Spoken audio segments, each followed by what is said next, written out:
We're still on this question. What do you do when the forms change? Not when they change for other people, but when they change for you. When money that looked solid yesterday is, rearranged today. When employment that seemed guaranteed turns out to be a contract with an ending date you didn't see. When the health report that cheered you last month is followed by a letter that does not cheer you at all. When relationships, friendships, loyalties, whatever you call them, move around, as they often do in this human picture.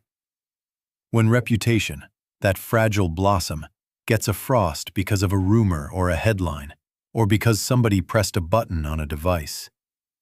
And more than all of that, when the beautiful plans, the ones written in ink, the ones you told your family about, the ones that felt certain, when those plans are suddenly in pencil and the eraser has been used.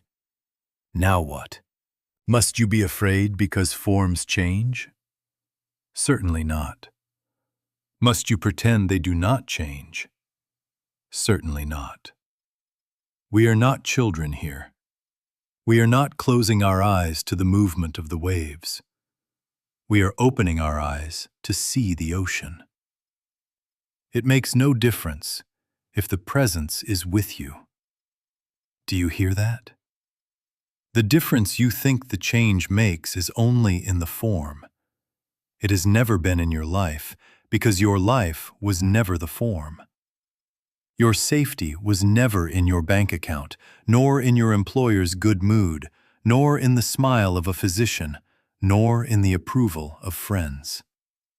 Your safety is, has been, and forever will be in the realized presence that is the cause of all good, the maintainer, the sustainer. Now you see, when I say it makes no difference, I do not mean you will not notice the shift. You will notice if a chair is moved in your living room. You will notice when the mail arrives late or early, when the appointment is canceled, when the bill is higher than you had calculated. But do you see what I'm getting at? The noticing is not the measuring rod of your security. The presence is. And the presence does not shift with the weather or the headlines. Where the Spirit of the Lord is, there is liberty. Liberty from dependence on conditions. Liberty from the bondage of effects. So, in this class, our orientation is simple. We are training consciousness to rest where it belongs, on the source, not the object, on the cause, not the form, on the invisible grace, not on the visible envelope it happens to wear today. If you have rested your peace on the envelope, yes, then a new envelope will frighten you. But if your gratitude, your reliance, your identity is anchored in the ongoing, creative, maintaining, sustaining principle, the comings and goings of form will announce nothing except this. Forms come and go. Stand ye still. Yes, even now, and look within. Not to get a new form, not to rush the tide in or hold it out, but to recognize that which cannot be removed even when everything else is rearranged. If the presence is with you, it makes no difference. And the presence is with you. Now let's learn to stand there. Must we stop being grateful for good things? Certainly not. Must we close our eyes to the loveliness of a generous gift, the relief of a good report, the kindness of a friend? Certainly not. But, and here is the correction every class needs, to be grateful to the object is to miss the point, and worse, to plant fear right where thanksgiving ought to be dissolving it. You see, when you say, "I'm so grateful for this paycheck," and you stop there, you have already begun to clutch it. You have already, perhaps without noticing, started guarding next Friday. You have created a little altar to a piece of paper or a deposit notice, and now you must serve that altar. Do you see what I'm getting at? Be grateful, yes, but learn what to be grateful for. Are you grateful for a paycheck? Or for the consciousness of supply that can produce paychecks again and again through one employer or another, through this channel or that, regardless of any single arrangement? Are you grateful for a favorable test result, or for the life of God that renews and maintains body and harmony, so that even if a piece of paper said otherwise, the sustaining principle would remain intact and operating? Are you grateful for a person's approval, or for the presence that is love itself, the only real harmony in relationships, which does not rise and fall with anybody's mood? Are you grateful for a sunny circumstance, or for the light that shines whether the day is bright or overcast? Now watch this in your own heart. Thanking the object makes you start guarding the object. Thanking a body condition makes you start peeking every morning to see if it's still there. And with each peek, you are voting that it could vanish. Thanking an employer binds you to their calendar, their outlook, their fortunes. And then if they frown, you tremble. Thanking a favorable circumstance ties your peace to a weather vane. And that, my friends, is why object gratitude keeps you afraid. It implies the power is out there and can be taken. So you must keep it. You must preserve it. You must pray it doesn't change. Nonsense. Your good was never in the form. It was in the grace that produced the form. It makes no difference if that one form goes, if the grace remains. And grace remains. Let us shift the address of our thanksgiving. Thank you, Father, for the presence that is supply. Not for this envelope, but for the law of provision that cannot fail. Thank you for the life that is health. Not for today's numbers, but for the invisible order maintaining wholeness. Thank you for love. Not for the complement, but for the nature of being that is unity. Now gratitude is peace, not guarding. Now gratitude is resting, not grasping. Now you are not clutching the fruit, you are abiding in the tree. Now you see, we're not trying to hold forms. We're learning to rest in what produces forms. When your thanks is aimed correctly, fear dissolves, because you are no longer asking the wind to keep still so your leaf won't fall. You are acknowledging the root, the sap, the life that brings leaves in season and lets them go in season, without loss to the tree. Stand ye still then in this realization. Be grateful, deeply, truly, but let your gratitude be to the cause that cannot be lost. And the changing scene will announce nothing except this: forms come and go. Grace abides. Suppose, I'm speaking very practically now, suppose I gave everyone in this room a $10,000 bill. What happens? You smile, you feel secure, you start planning. Then you walk out and you spend it. Rent, food, a little debt that's been looking at you. Perhaps a few gifts because you're generous, a tax bite because Caesar never forgets. And fine, it's all fine. But in a week or a month, it's a pile of receipts. Then what? Are you rich because you had a piece of paper for a moment? Or were you rich only if there was that which could produce again and again through this channel or that? Do you see what I'm getting at? It isn't the $10,000 bill that's a power. Nonsense. It's a piece of paper with ink and some numbers on it, and it will go the way of all paper.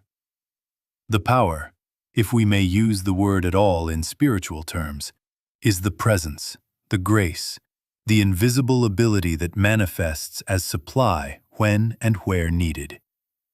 Would you be grateful for that bill?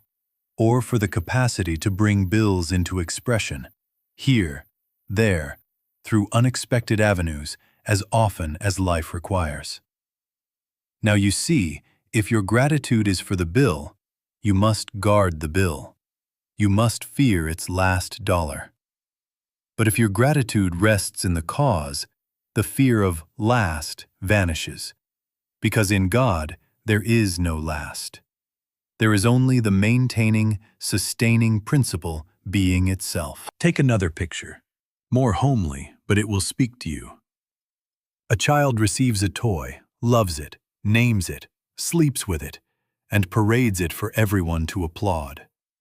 Tomorrow it drops, or it breaks, or another child ignores it, and tears come. Was the security in the toy? Certainly not. The joy was never in the molded plastic.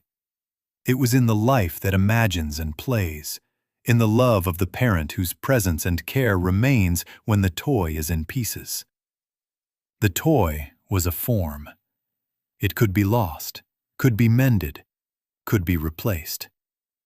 The love that gave it, the life that enjoyed it, that is not at the mercy of a brittle wheel. So it is with your adult toys, your forms, refined though we try to make them. A job title is a form. A relationship role, wife, husband, partner, boss, hero, helper, is a form. A diagnosis with its long syllables is a form. A platform following, a blue check, a chart of metrics. These are forms. They rise, they fall, they are granted, they are withdrawn.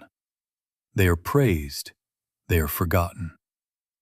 Does it make any difference, really, if the presence is intact? If the grace that gave yesterday's visibility is the same grace that gives today's quiet, are you diminished? If the label they pin on you changes color, has your life altered?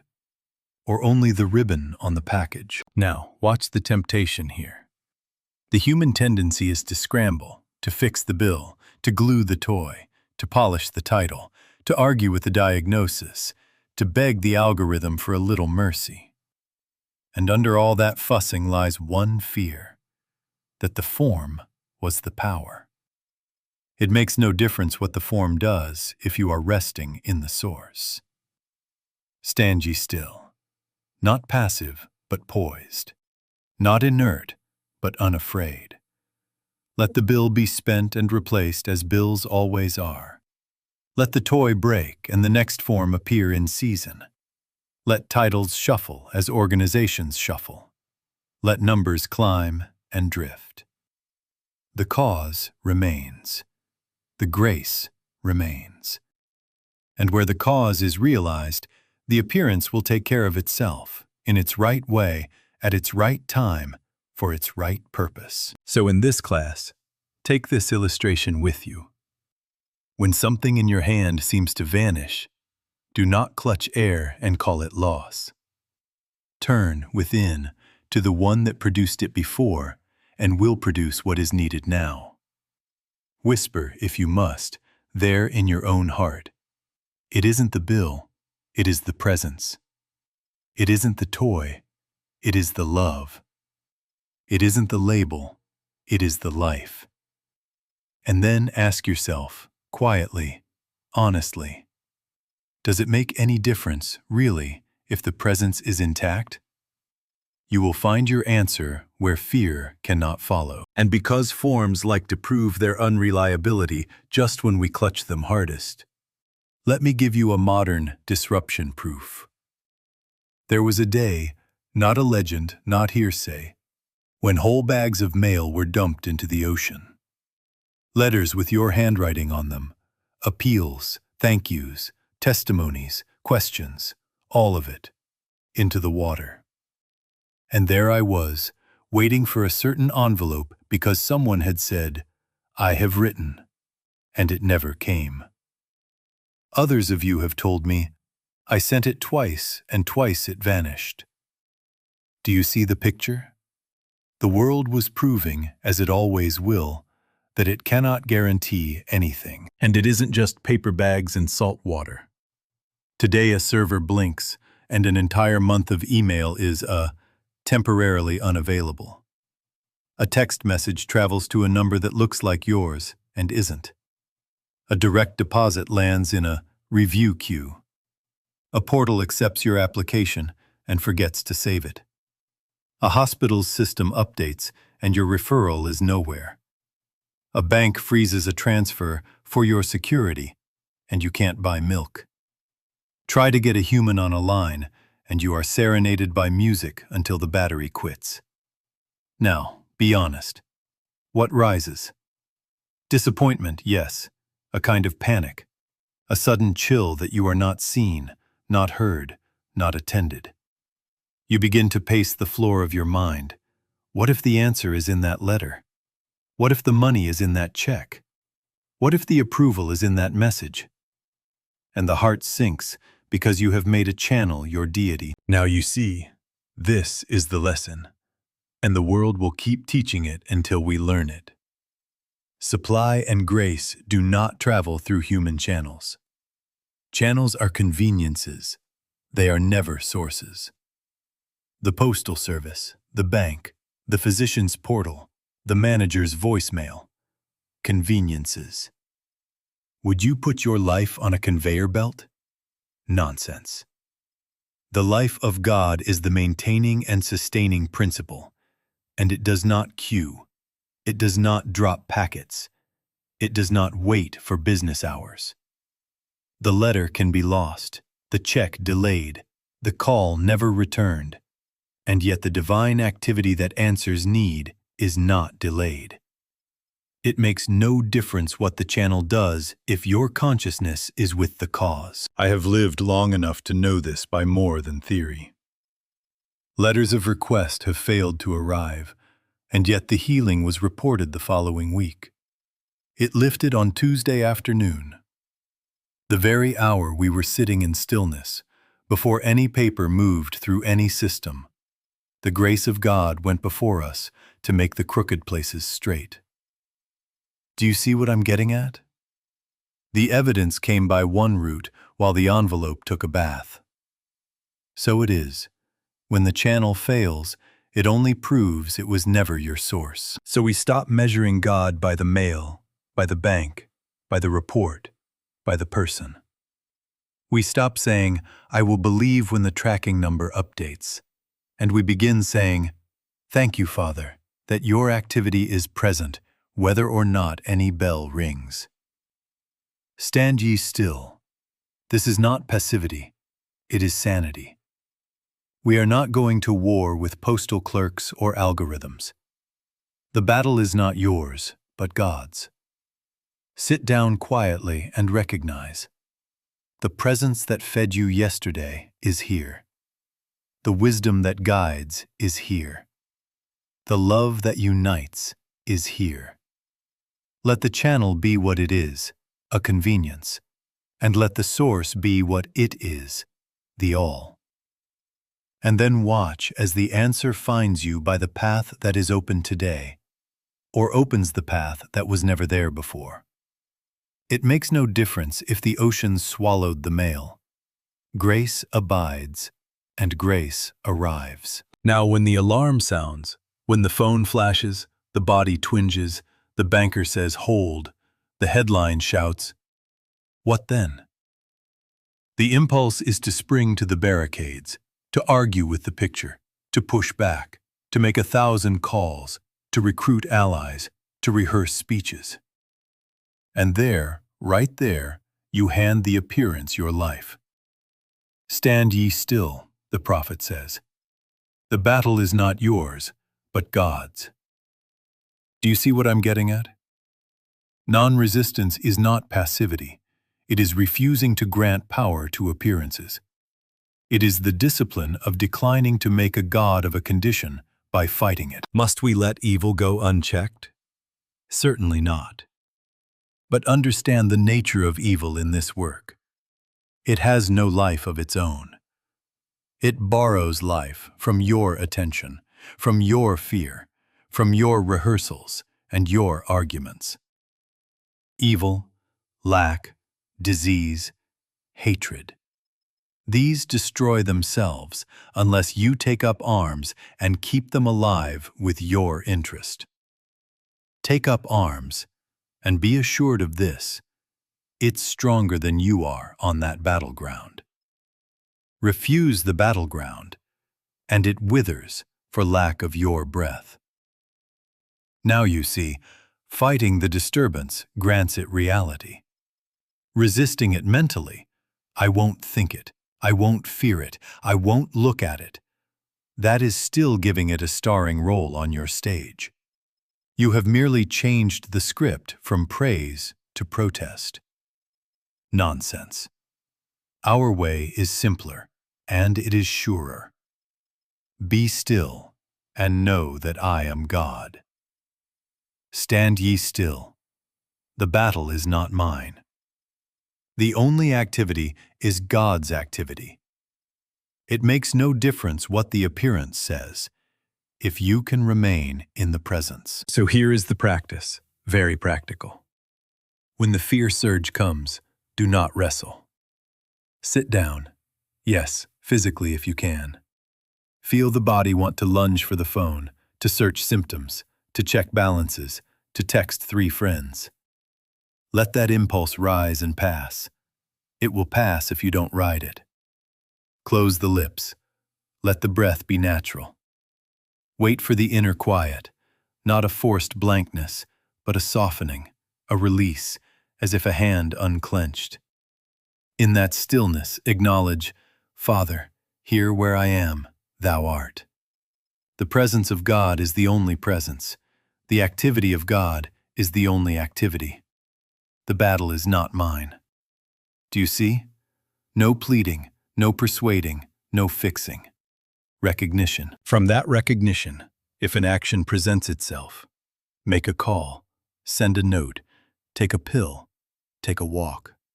It will be clean, unhurried, unafraid, and effective because it does not come from combat. If no action presents itself, you have not failed. You have refused conscription into a war that was never yours, and you will watch, quietly, as the opposing images turn upon themselves. Stand ye still. Be still. Stand ye still. Let that be the rhythm of your day when the sirens scream. It makes no difference what the appearance says, if you can remain in the presence. And you can remain in the presence. Train it. Practice it. Live it until your very nerves know the cue. Alarm sounds, and we sit. Alarm shouts, and we recognize. Alarm insists, and we decline to feed it. The battle is not yours, but God's. Now, if you will permit me, we must correct one of the oldest mistakes in religious history. Trying to get God to do something. Any prayer that imagines God as idle until you panic. Any prayer aimed at making God change the weather of your life. Nonsense. Sheer stupidity, if you want it plain. Must we stop praying then? Certainly not. But we must stop that kind of praying, because it betrays a false God, an absent deity who starts working when you cry loud enough. Now you see, God is not a moody superintendent you rouse at midnight. God is a creative, maintaining, sustaining principle. You can't call on it to do anything that it isn't already doing. Do you sit up at night and pray that the sun will rise? Do you beg the dawn to remember its duty? No. You sleep. You trust the nature of light to be light. When the tide is out, do you beat drums to persuade the ocean? Do you plead with salt water to re-enter its own bays? Nonsense. You recognize a law in operation. So it is with the life of God. So it is with supply. So it is with harmony. Principle does not wait for your agitation. It continues being what it is. What then is prayer? Prayer is recognition. Not asking for peace, but realizing peace as presence. Not begging for supply, but consenting to the activity of supply already functioning where you are.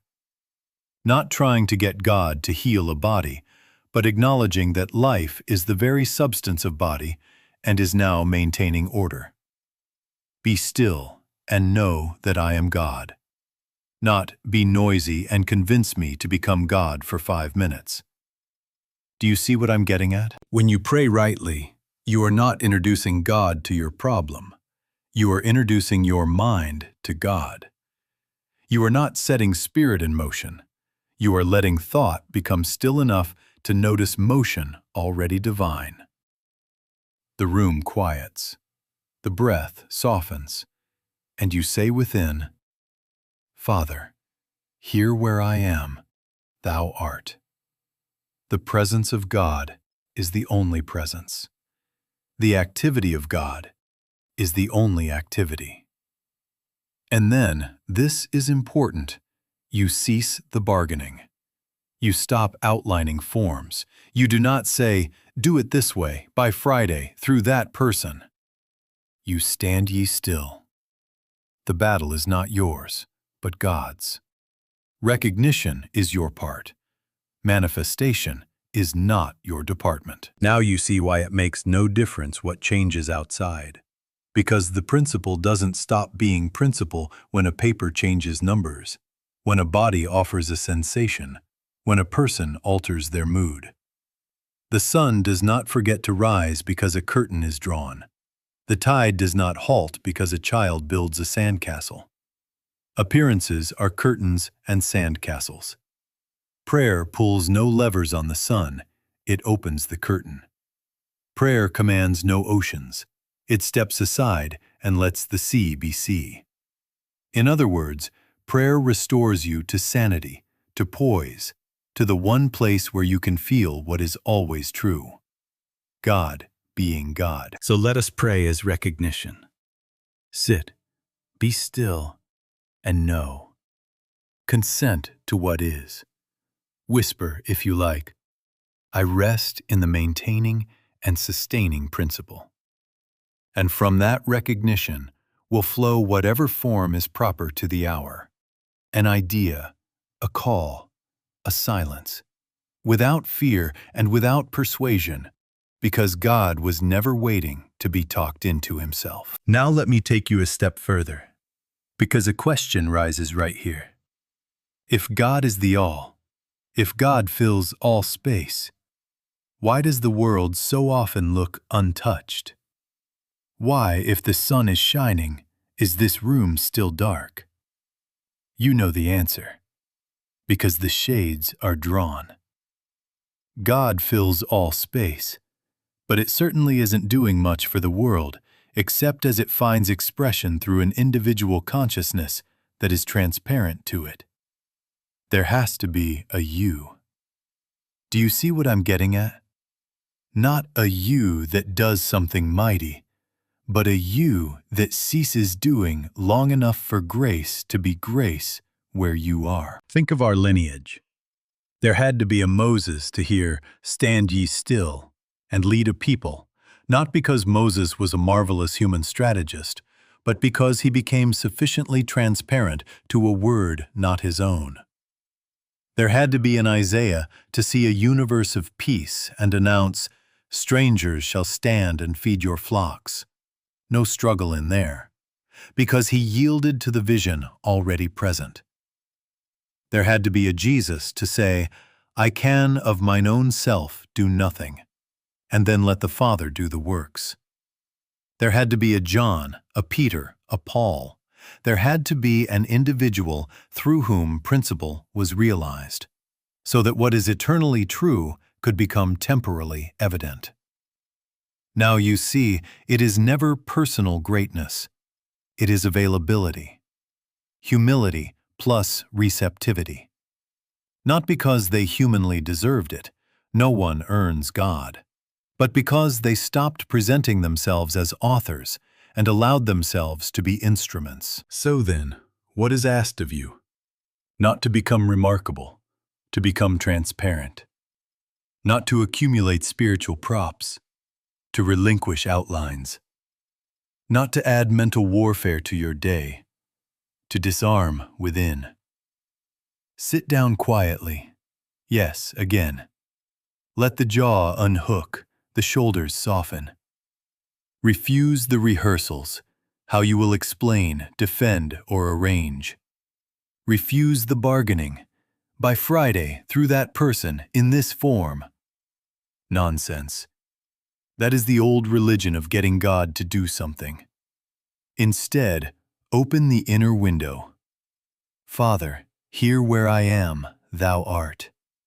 The presence of God is the only presence. The activity of God is the only activity. Then listen, not for a sentence in English, but for a stillness that is presence. And in that presence, yield. Yield the private will that insists on its picture. Yield the fear that wants guarantees. Yield the hurry that imagines delay in God. Do you see how practical this is? You are not alone trying to fix life. You are learning to be the place where life, already whole, shows up.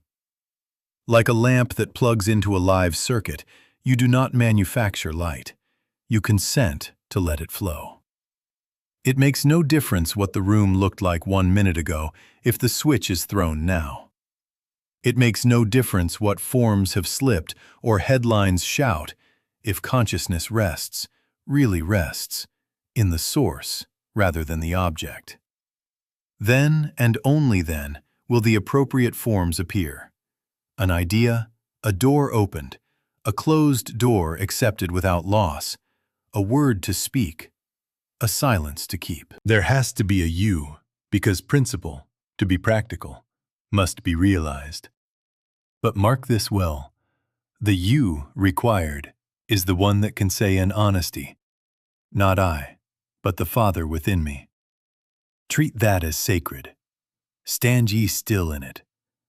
Let grace be grace where you are, and you will discover that the God who fills all space is the very presence filling this moment, this task, this body, this relationship, through your yielded consciousness. Now let us bring this out of the clouds and set it right where fear lives. Money, health, and love. These are the 3 big alarms, aren't they? The figures shift, the body speaks, a face turns away, and the heart thumps as if the floor just tilted. Must we pretend nothing changed? Certainly not. Must we chant happy words to outshout the facts? Nonsense. We are after mature spirituality, recognition, not denial, grace consciousness, not positive thinking. Now you see, the presence is the same answer in every category because it is the only cause. So we move through them, one by one, with the same refrain. It makes no difference if the grace of God is with me. Money first. The income drops, the rent rises. An unexpected bill lands like a stone in the pond. Feel the first surge. There it is. And then, stand ye still. Separate the form from the cause. Supply is not a paycheck. It is the maintaining and sustaining activity of presence. Whisper within, Father, here where I am, thou art. The presence of God is the only presence. The activity of God is the only activity. Do you feel what happens? The shoulders loosen. The breath returns. The compulsion to scramble eases. It makes no difference what that one channel does if the source is intact. From that poise, ideas you could not hear in panic come. An opening, an adjustment, a timely generosity, an efficiency, a quiet boldness to ask, forms, all of them, and all secondary. The cause remains, and where cause is realized, form appears rightly. Health. A symptom taps. A report arrives with language that chills. The old way is to fight the picture, argue, Google, rehearse. No. Be still. Refuse to grant the image power by wrestling it. Life, which is God, is the substance of body. The only activity is God's activity. Sit until fear drains enough that recognition can register. It makes no difference what the paper says, if the grace of God is with me. Not passivity, poise. And from poise, right action is clean. A call made without dread. Rest taken without guilt. Care received without superstition. Treatment or no treatment without inner war. You see the difference? Desperation leaves. Order enters. Non-resistance is not neglect. It is the refusal to animate a non-power. Love. A message goes unanswered. Trust is bruised. Someone exits. Identity rushes to hitch itself to another's decision. Chase, plead, harden. Stand ye still. Your completeness was never in a person. It is in the presence that is love. Where I am, love is. I am not lacking. I am not surplus. Let the nervous pleading quiet. It makes no difference what another chooses, if the grace of God is with me. From that inner wholeness, the outward step clarifies. Apology where you contributed harm. Boundary where misuse hid as romance. Silence where drama begged for a stage. Or even a blessed parting, without bitterness, without self-erase, without triumph. Love as cause reorders love's forms. Do you see what I'm getting at? One presence, one principle, 3 arenas. Same answer. Not denial, not make-believe, but recognition that dissolves panic and restores right action. So when money talks loud, when the body mutters, when a heart story shakes, pause. Stand ye still. Be still and know. Say it until your nerves learn it. It makes no difference if the grace of God is with me. And then watch as the necessary forms appear, each in their place, each in their time, without your fear needing to push them. The battle is not yours, but God's. Now, having tasted something of this inner poise, let us put a fence around it, because a garden newly planted must not be trampled. Treat this as something sacred, secret. Must we become elitist, form a club, keep others out? Certainly not. But understand the nature of a seed. If you dig it up every morning to show the neighborhood how it's doing, you will have nothing to show but a handful of wet dirt. Now you see, the realization born in you is seed-like. It must root before it speaks. The storms of argument, pity, and curiosity can blow a seedling flat in an afternoon. Protect it. Beware of premature proclamation. You have an hour of stillness, a glimpse that the battle is not mine. And before your pulse has learned the rhythm, you announce it to an uncle who loves a good debate, or to a boss whose God is the spreadsheet. And then what? They argue. You tremble. Doubt rushes in, and you begin defending a truth you have not yet learned to live. Nonsense. That is cruelty to your own newborn consciousness. Tell no man, not because truth is shy, but because it is tender in you. Carry the babe to Egypt, out of Herod's reach, do you remember? For a season, even 2 years if need be, until it is strong enough to walk on its own. So here is the discipline. Hold the realization inward. Return to it daily. Close the door, not only the wooden one, but the door of the lips and the door of the posting finger. Sit in the secret place of the Most High. Yes, that inner sanctuary where non-resistance and recognition are practiced, and whisper, Father, here where I am, thou art. The presence of God is the only presence. The activity of God is the only activity. Stand ye still there until the peace becomes a climate and not a weather report. Do you see what I'm getting at? You are letting roots go down. When the roots hold, the tree can afford the wind. Understand, this secrecy is not hiding from life. You will go to work, to the clinic, to the bank. You will answer the child, meet the deadline, buy the groceries. But you will not explain your pearl to those who have not asked for pearls. You will not argue your sanity to anxious minds. You will not defend your poise to panic. It makes no difference who understands you if the grace of God is with you. Protect the newborn by declining the duel. Keep the center quiet while the outer hands move as they must. And when it is full grown, you will not need to announce it. The room will know before your lips move. Forms will adjust, not because you signed declarations, but because consciousness has become transparency. They shall know you by your fruits, not your slogans. Treat this as sacred, as secret. Let it mature until it is a life you cannot help but live. Then it will speak for itself, and when it speaks, it will be the presence speaking through you. Now let me leave you with a benediction, not a theory.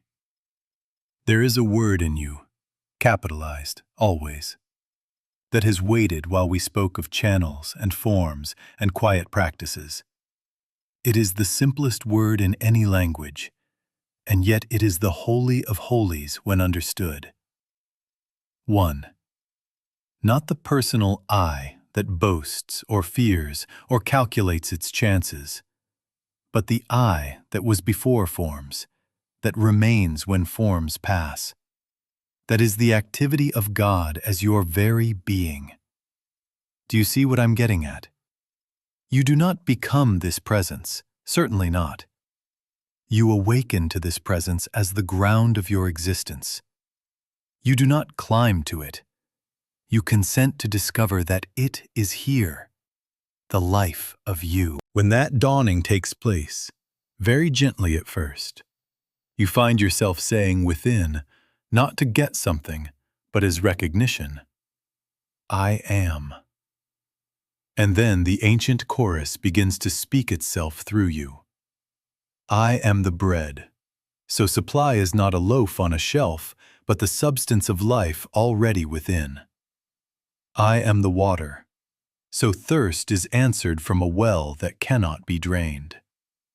I am the wine, the joy that does not depend on a calendar or a party. I am the resurrection. So what seemed finished can rise in newness without your engineering. I am the life, unalterable, self-sustaining, indivisible. I am the way. So direction is not a map outside, but an inner surety that turns your feet. I am the peace that passeth understanding. So it makes no difference what the report or the market says. Peace is your climate, not a weather event. I am the light. Darkness is only the absence of this recognition. I am the all. Now you see why we have said, week after week, it makes no difference. If you are anchored in I am, then form may come, form may go. Channels open, channels close. Bodies whisper, papers change numbers, faces turn and return. What of it? No one can take the source from you, because the source is not held. The source is what you are in God. Stand ye still, then, is no longer a command you must obey under strain. It is the natural posture of that I which does not hurry, does not fight, does not plead. The battle is not yours, but God's, because I is God in expression, and God requires no defense. So here is your sending forth. When the next change arrives, and it will, because forms are wind-blown, do not fight, be still. Do not bargain, recognize.